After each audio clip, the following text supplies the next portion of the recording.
Good afternoon, class. Today we're going to explore a topic that I have titled Ice Ice Baby, after one of the most truly annoying songs of my generation.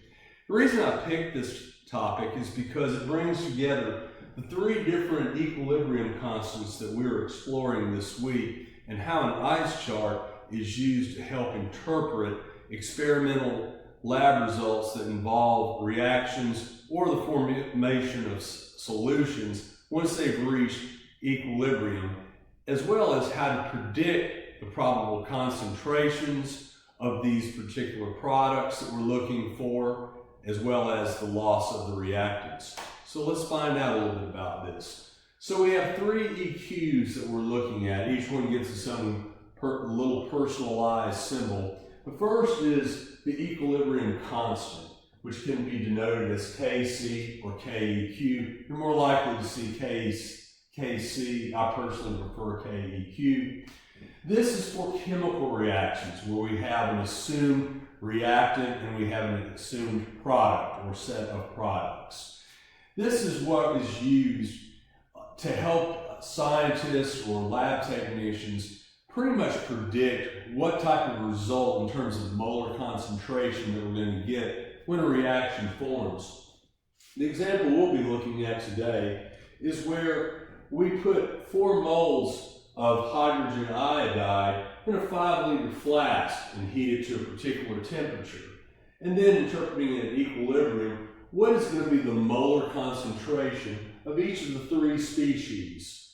Hydrogen iodide, hydrogen gas, and iodine, once we've reached EQ. The second one that we're going to look at is another type of EQ, but it's for a specific physical change, the acid dissociation constant, which is used to help interpret what's going to happen when we put a weak acid into an aqueous solution. As we know by now, weak acids are unlike strong acids such as sulfuric or hydrochloric. With strong acids, we can assume that the molar concentration of the acid that's placed in the solution will generate the same number of hydrogen ions, which of course are our acids that we're measuring, and it's simply a matter of taking the negative log of that molar concentration and we can determine the pH. However, in almost all other acids, they are not considered strong and don't completely dissociate in water. Thus, we need a way to measure to what degree will that acid dissociate in a solution at a particular set of conditions. The set of conditions that we're assuming today are pretty much standard lab, 25 degrees Celsius. The third one we're going to look at is the solubility product constant, also known as KSP. This is another measure of a physical change where we have an assumed solid, like let's say lead 2 chloride, dissolve into a solution and producing its cations and anions. This is generally done for compounds that don't have very high solubility ratings. And in particular, such real heavy metals like lead and silver, and then anions that tend to have low solubility, such as phosphates, hydroxides, carbonates, chromates. It's on the other hand, when we have some things like nitrate compounds, often we're not looking at milligrams per liter that are dissolving. It can sometimes be grams or even moles, depending on the temperature of the solution. We tend not to use KSPs for those. But when we get down to these pretty insoluble compounds like lead chloride, KSP is very useful in us getting an understanding of what kind of solubility we're working with under a set condition. So we're going to take a look at each one of these 3 types of AQs today and break them down one by one for their basic patterns and arrangement and put them in context of an actual work problem.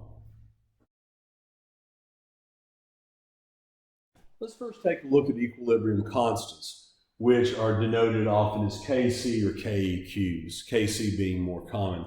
This is an analysis of a chemical reaction after it's reached a certain level of equilibrium at a given temperature and pressure.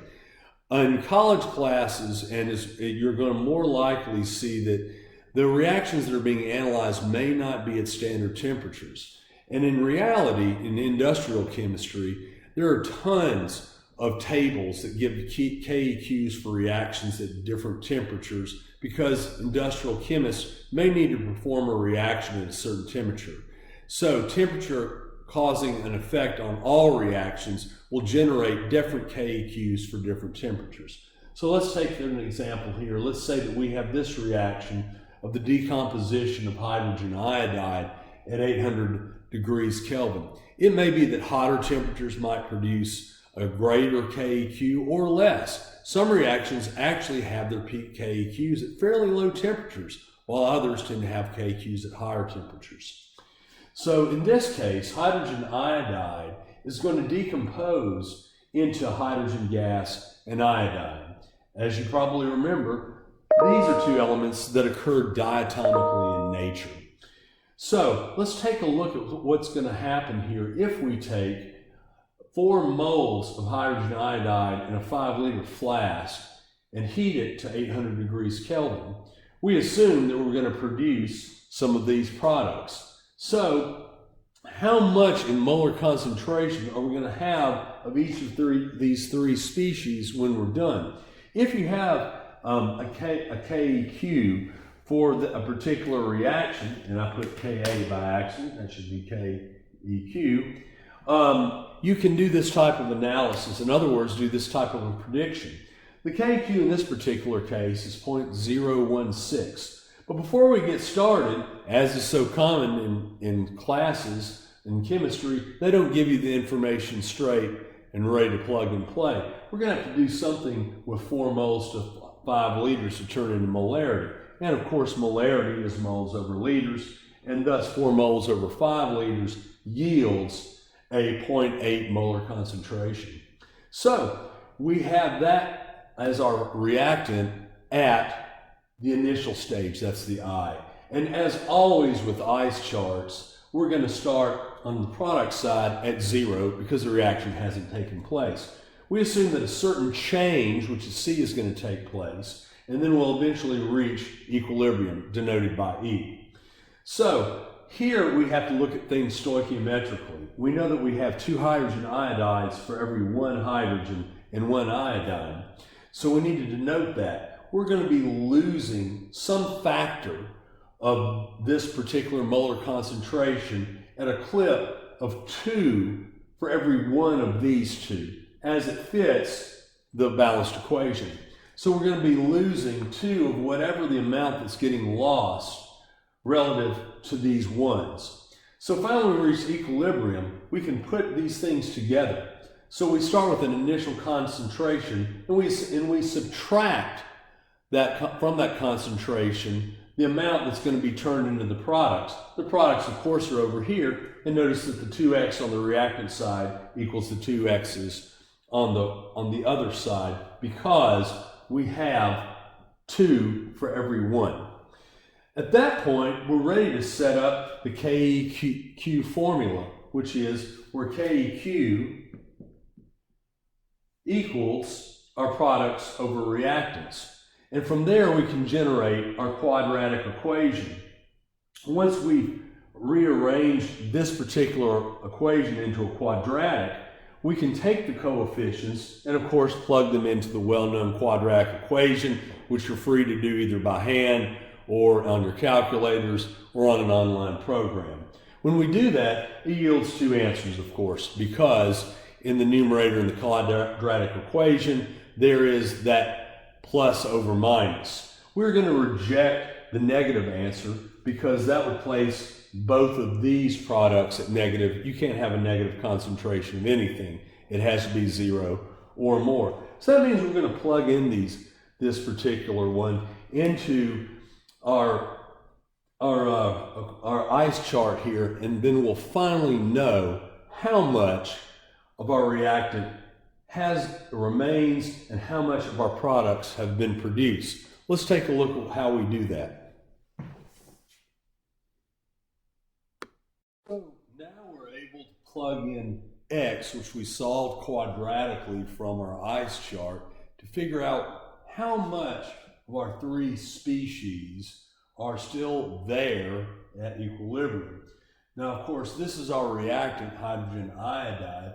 We started off with a molar concentration of 0.8, and it lost X by a factor of 2, owing the fact that it stoichiometrically has a ratio of 2 molecules of HI for each molecule of hydrogen and iodine produced. And so we resolved that to 0.6034 molar concentration remaining out of the original 0.8 molar.